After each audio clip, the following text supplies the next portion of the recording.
Hey, this is Nigel. Good. I'm back with some tutorial videos for you here. You might have noticed I took down all the videos that I had up. I'm kind of like, redoing them, and I'm just trying to have just a better, example of my workflow in these future videos. So I'm now kind of in the new production environment, which is Bitwig. Pretty excited about that, and I've just kind of really been spending some time getting to know Bitwig and not really focusing on trying to get things done or anything like that, but just, I guess, getting used to the new layout.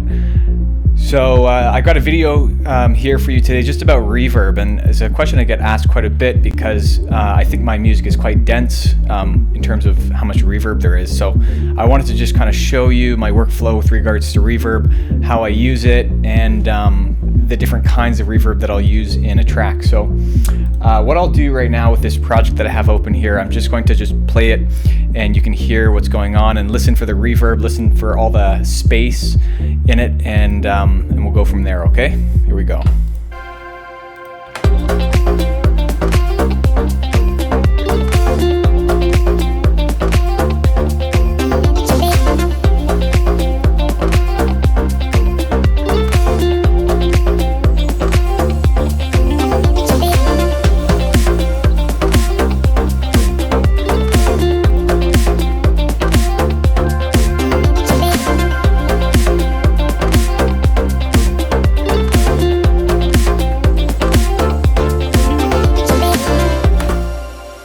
So that's basically it. It's just a lot of the, my music starts, it's just kind of like a loop, and then you kind of build off that. So this is basically the core loop for this song. It's a pretty, I guess, typical chord progression, but I think it sounds great.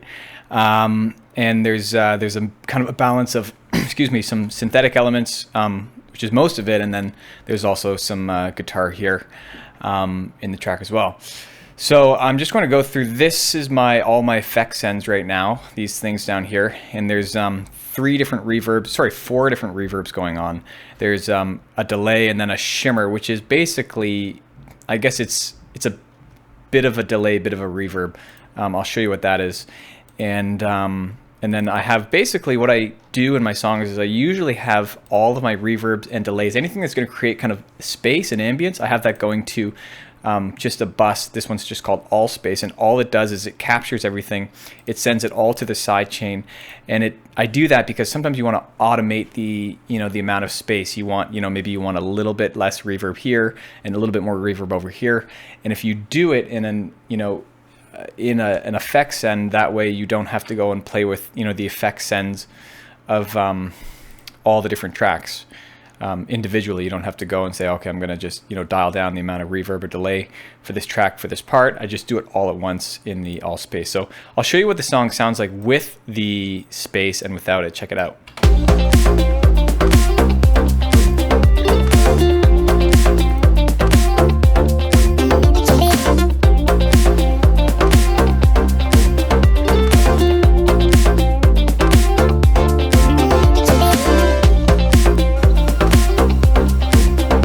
You can see it's quite a drastic difference, and so when you have the space and you have the reverb, it just kind of lets everything, I guess,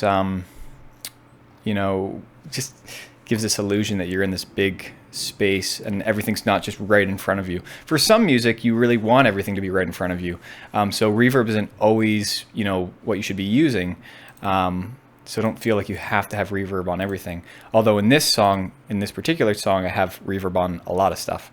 So I'm going to just go through the drums here and show you the reverb that I'm using on the drums.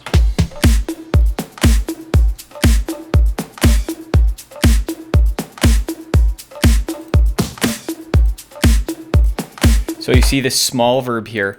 This small verb is an RC24, and I've just kind of taken the snare room preset and just kind of cut down, made it a little bit shorter, and not everything is getting at that particular reverb, but the snare is. So you can see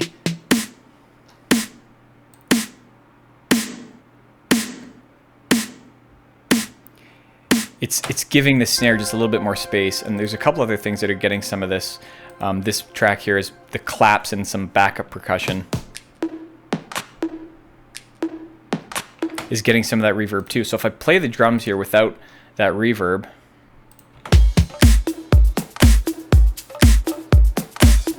And then I add that reverb again.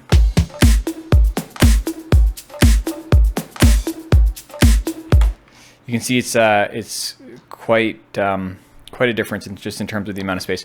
If you're listening on a quiet speaker, you're not going to really tell. But if you're in headphones, you're really going to tell the difference between those two things.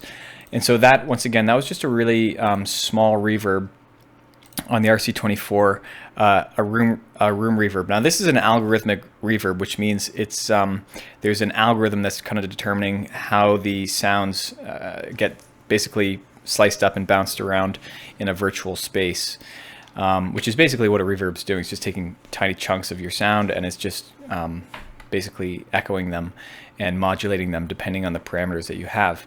But I really like using convolution reverbs for shorter spaces. So I'll go to the bass right now and I'll show you how I've used a convolution reverb for this bass here.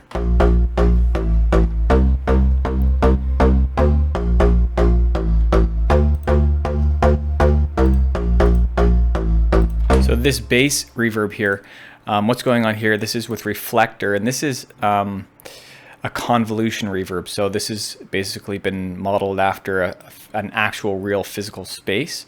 Convolution reverbs I think are awesome when they're used on shorter sounds. When you want a shorter reverb response. And they're also, you can get them really nice and wide as well. In this particular convolution reverb here, this small wooden room, is actually a great example of that. So if I just find the where it's coming from, so this is the main Razor bass. That's just one channel, and that's going to the bass reverb. So if I take away the bass reverb, you can hear quite a difference.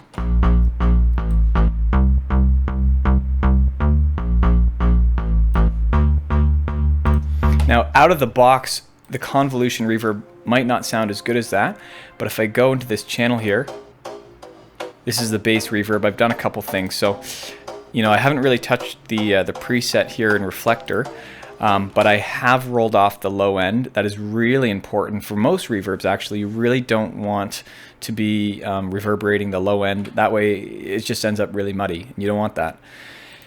And I've got it going through this tape machine, which is a little reactor ensemble, and I'm just basically using a bit of drive and a little bit of the aural exciter, which sounds really nice.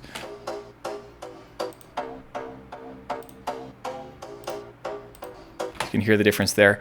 And then the supercharger is just adding a little bit of saturation. I love the saturation in the supercharger, so sometimes I'll use the supercharger not even for the compression, just for the saturation.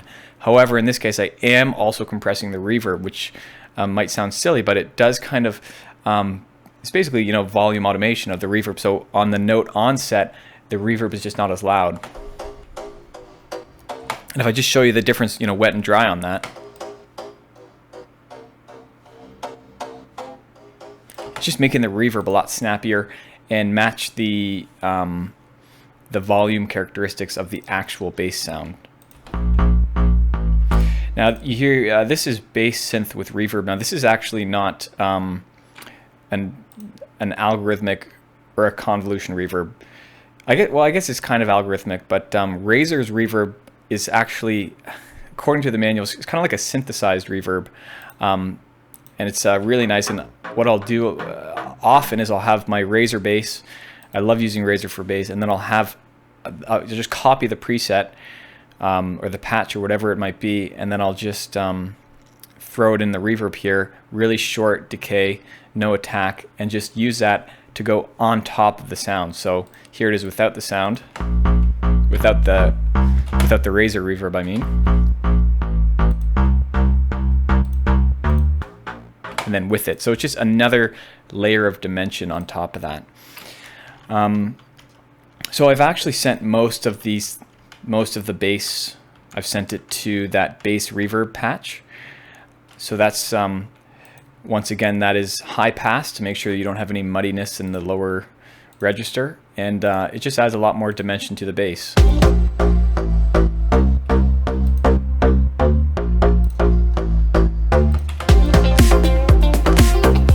if I have these grouped here. If I just get rid of the chord pluck, I get rid of the synths and stuff.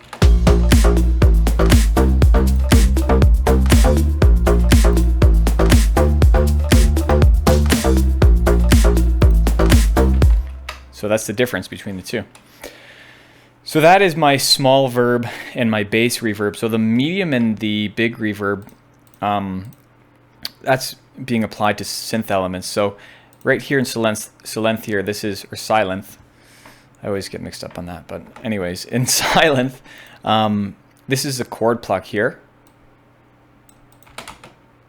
Oh, I have to solo this, I think.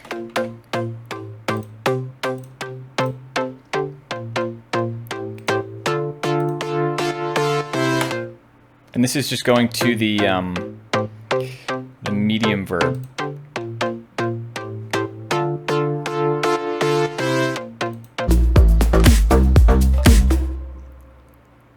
Which it didn't send there. Oh, I've muted that, sorry. There we go. That's why I couldn't hear it. Okay, so it's going to the medium verb here, and this is an instance of Valhalla Shimmer. I really like Shimmer. I really like Tor Reverb, and some people say, you know, only use these for like the really big ambient sounds, but I guess I use it for quite a bit. In Space Cadet, I would say, you know, 80% of the reverb is probably Tor Reverb by D16 Group. So anyway, the Shimmer here, the size knob here, is really important. You don't want this to be too big.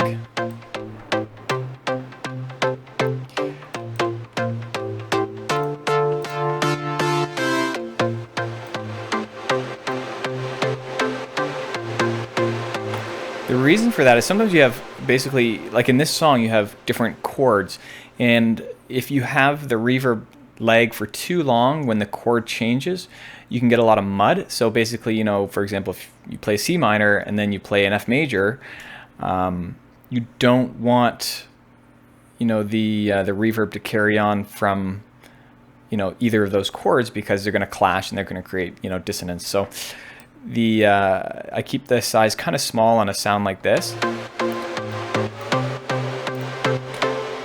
where I want it to have space, but I don't want it to you know, reverberate forever.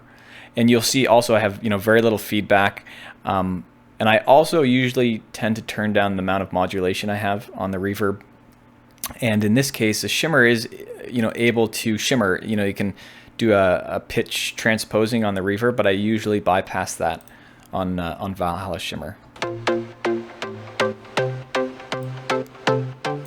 So this is just giving a little bit of space to the chord pluck and I think a couple other elements here.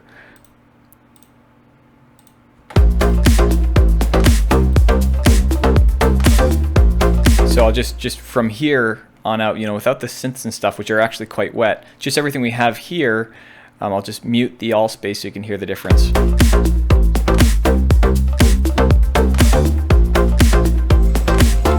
Now the synths and stuff, there's a lot of really reverby elements here. So this thing here, this first one, is a pad.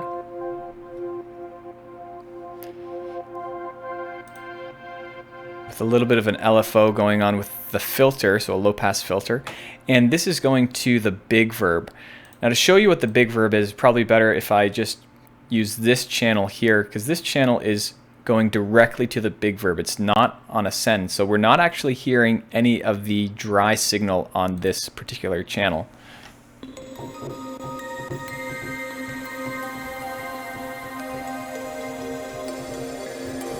So this is something that I do quite a bit, where I take a really nice rich sound. In this case, it's this this thing from Dext. It's kind of like an FM mallet sound, and I just send the whole thing right to the big verb. But the notes that you play, you have to be careful. In this case, I'm just playing the root note and the fifth, just so that I don't end up with any situations, or almost just the root note and the fifth, sorry. But I just don't want any situations where I'm going to play a note that's going to clash or conflict. You know, for example, if I just get a loop going here.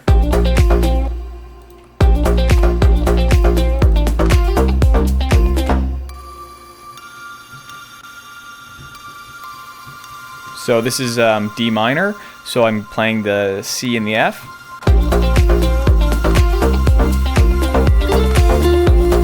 Which will always sound good, but if I start getting some other notes in there, you're going to hear that it's not going to work with all the chords that are going on in this track. And because this is such a long reverb, you don't want it to conflict with all the other chords in the track. So here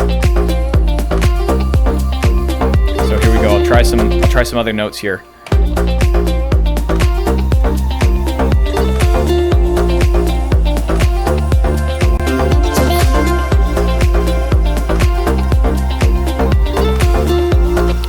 So those notes were all in the scale, but they just didn't fit with, some of these notes don't fit with like every particular chord. So it's just, it's a good practice if you have something that's really reverberating, you know, till infinity or for quite a long time. Think of using the root and the fifth of the major key of the key that you're in.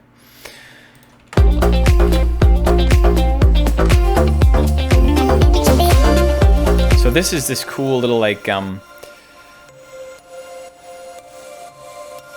it's kind of like a reverse cymbal almost, but it's you know, melodic, and that's the kind of thing that my sample pack called Simply Spaced. You can Google it. It's just it's a free download, and that's what it's based on. It's just these kind of like pad hits. And one thing I do, you know, this is going to the big reverb, and if I go to the big reverb here and just solo it.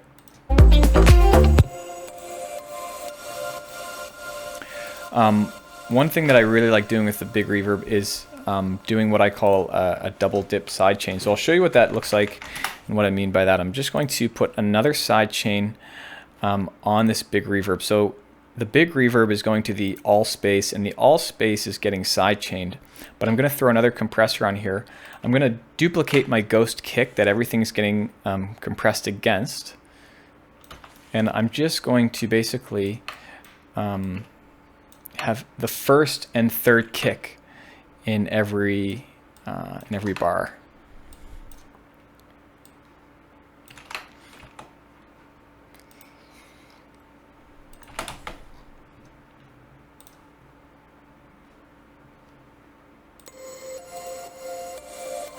I gotta select that kick now.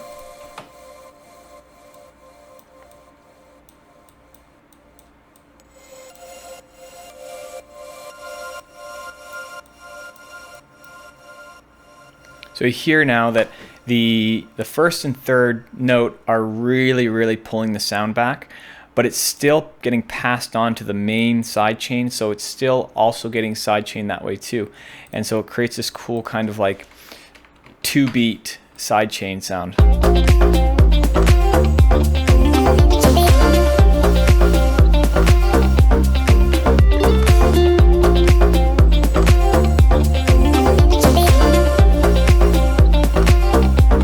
And just to make that effect a little bit more drastic at the end of the bar, what I'll do is I'll just go into this little vocal chop layer, which has some guitar chops in here too. I'm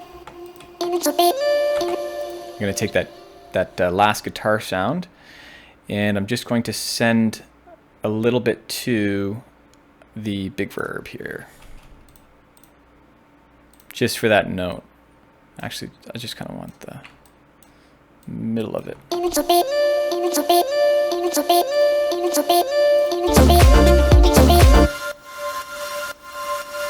you can hear the tonality now from that that guitar sound.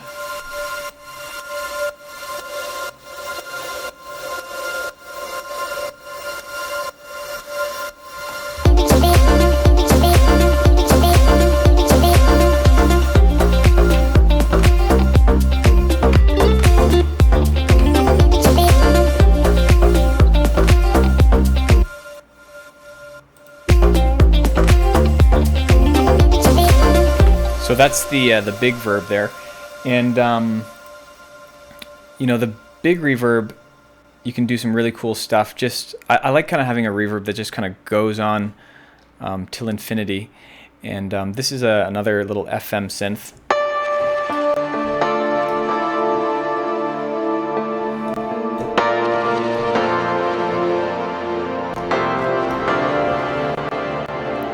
You see, when I do chord stuff like that, you saw I had, you know, a couple different chords there, and you can hear the clashing because the reverb's too long for something like that, for a melody like and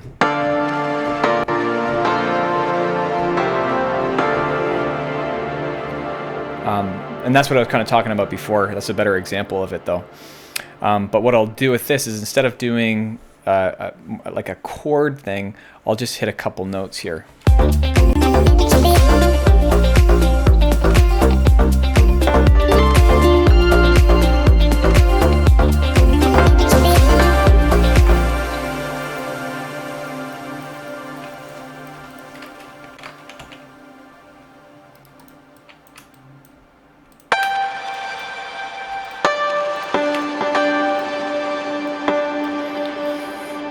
Try this out.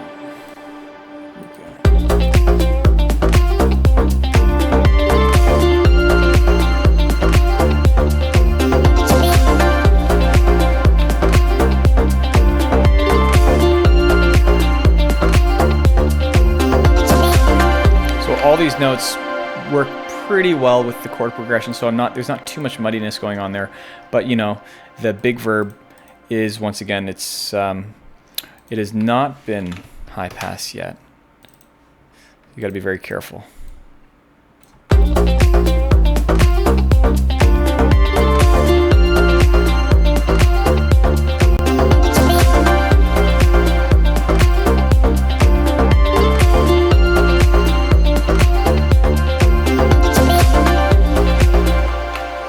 So now it has been high pass there, and that's a nice little you know, paddy sound. Sometimes people ask me, like, what are those pads going on in the background? And most of the time it's not a pad. It's a synth that's just got a really big reverb tail.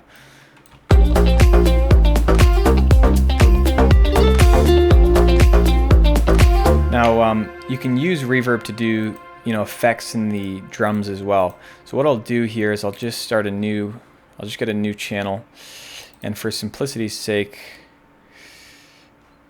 I'll just do an audio channel. I do all my percussion in battery because I like, you know, having the luxury later on of changing the tempo, or changing, well, you can change the tempo with percussion in an audio channel, but being able to change, you know, the envelope of all the samples, or being able to transpose all the samples, I like being able to do that. So that's why I typically will use battery. But I'm just going to find a sample here. Why not? A little crash symbol there. And I'm going to take this channel here, and I'm going to begin by just putting an instance of shimmer on it. And I want a really big sound, so I'm going to take the pitch mode off. I'm going to make it a big stereo. Like I said, I don't like too much modulation in my reverb. I don't want any high cut on it. I could just low cut it right here and save myself from putting an EQ on later. So why don't I do that? Around 1000 hertz. I want a big reverb, and I want lots of feedback here. So let's try this. And this is just a little bit too quiet.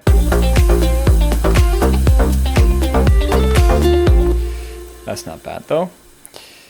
And what I can do is I can automate this channel as some kind of, you know, whoosh or an effect or something like that, and using, you know, the reverb to just do that, rather than, you know, grabbing a sample that's got reverb and then reversing it and doing stuff like that. You can just do it yourself, and, you know, it's pretty quick.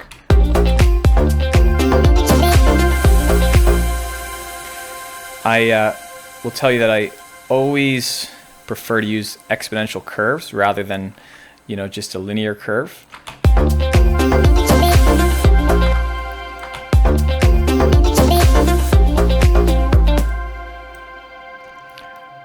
And what I'll do is I'll put it right over here, and this, you know, this transition has this little thing on the first beat, so it goes.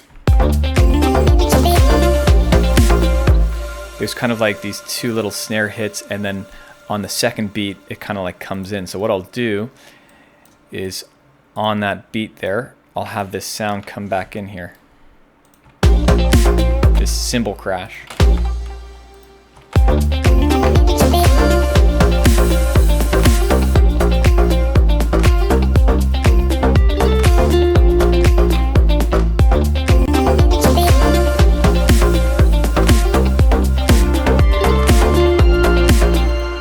just going to duplicate this channel now and just show you. You can do this. It doesn't have to be, you know, just cymbal crashes. A lot of percussion can sound pretty cool if you know, throw lots of reverb on it, like a rim shot, for example.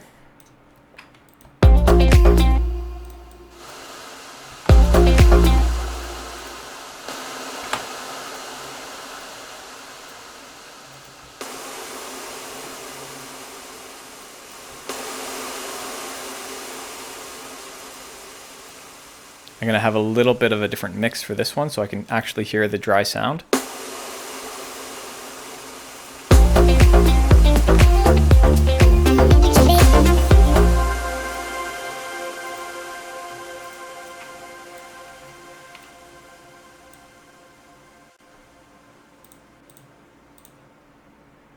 Yep. That's not what I wanted to automate. I want the volume. There we go.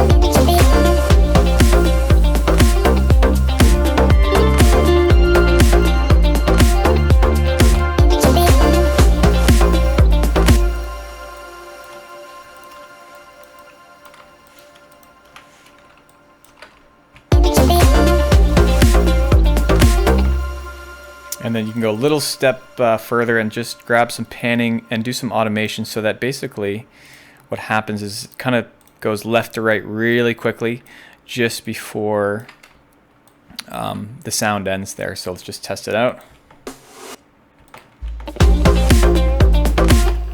And so that's using kind of reverb, big reverbs, to just work on your transitions and your whooshes and stuff like that. So anyway, in this track, once again, there's a few different reverbs. There's some convolution reverbs, there's some algorithmic reverbs, and the reverb, as you can tell, kind of just makes a really big difference for how the sound, everything kind of gets gelled and glued together.